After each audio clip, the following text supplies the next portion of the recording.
ایک بار یہودیوں نے سوچا کہ حضرت علی رضی اللہ تعالیٰ عنہ سے سوال کیا جائے کہ حضرت علی رضی اللہ تعالیٰ عنہ سوچ میں پڑ جائیں۔ یہودی سوچنے لگے کہ ایسا بندہ کہاں سے ملے گا جو حضرت علی رضی اللہ تعالیٰ عنہ سے ایسا سوال کرے۔ یہودیوں نے ایسا بندہ ڈھونڈنا شروع کر دیا۔ ڈھونڈتے ڈھونڈتے کافی عرصے کے بعد ایک ایسے یہودی عالم کے پاس گئے جو 70 سال سے ایک غار میں رہ رہا تھا۔ وہ یہودی بے انتہا بوڑھا اور کمزور تھا۔ اس کی اتنی ریاضت تھی کہ وہ غیب کی چیزوں کو بھی دیکھ سکتا تھا۔ وہ یہودی اس عالم کو لے کر کوفہ آ گئے۔ حضرت علی رضی اللہ تعالیٰ عنہ مسجد میں تشریف فرما تھے۔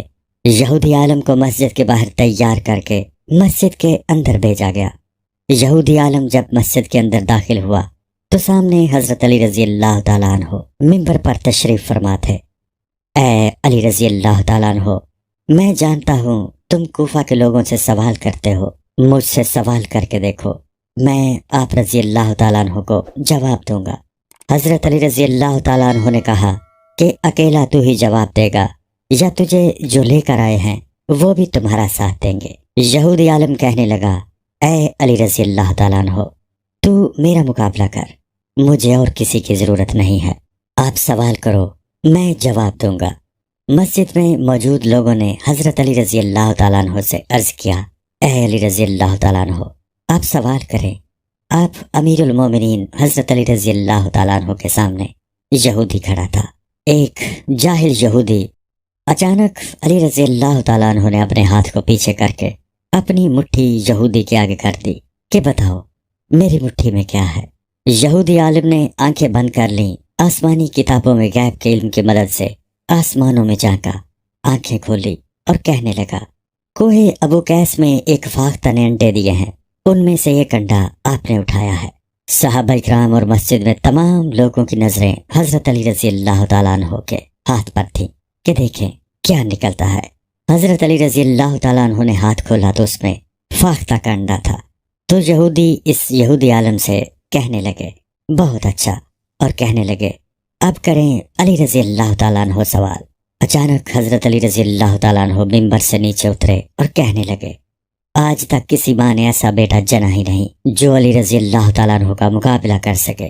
حضرت علی رضی اللہ تعالیٰ عنہ نے وہی انڈا یہودی عالم کے ہاتھ پر رکھ دیا اور فرمایا کہ لے، اسے وہیں رکھ کر دکھا جہاں سے میں نے اسے اٹھایا ہے۔ حضرت علی رضی اللہ تعالیٰ عنہ کا اتنا کہنا تھا کہ یہودی عالم آپ رضی اللہ تعالیٰ عنہ کے قدموں میں گر پڑا اور کہنے لگا، یا علی، جو میں نے کیا وہ عالم کرتے ہیں اور جو آپ نے کیا وہ کسی عالم کے بس کی بات نہیں ہے۔ جب یہودی عالم نے یہ دیکھا تو شرمندہ ہو کر جانے لگا۔ تو حضرت علی رضی اللہ تعالیٰ عنہ نے فرمایا، اب اگر تو یہاں آ ہی گیا ہے تو مجھے کچھ بتا کے جا۔ یہودی سر جھکا کے کھڑا ہو گیا۔ پوچھئے یا علی۔ آپ رضی اللہ تعالیٰ عنہ نے پوچھا، یہ جو تو غیب کے جواب بتا دیتا ہے یہ تو نے کہاں سے سیکھا؟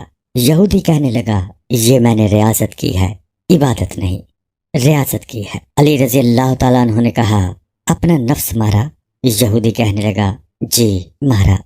حضرت علی رضی اللہ تعالیٰ عنہ نے کہا، کیا کرتا ہے تو نفس مارنے کے لیے؟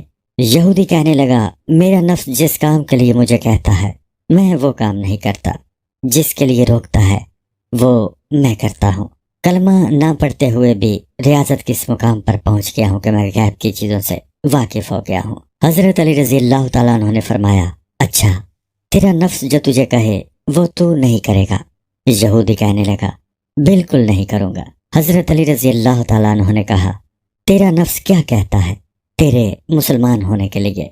یہودی کہنے لگا، میرا نفس کہتا ہے مسلمان نہ ہو۔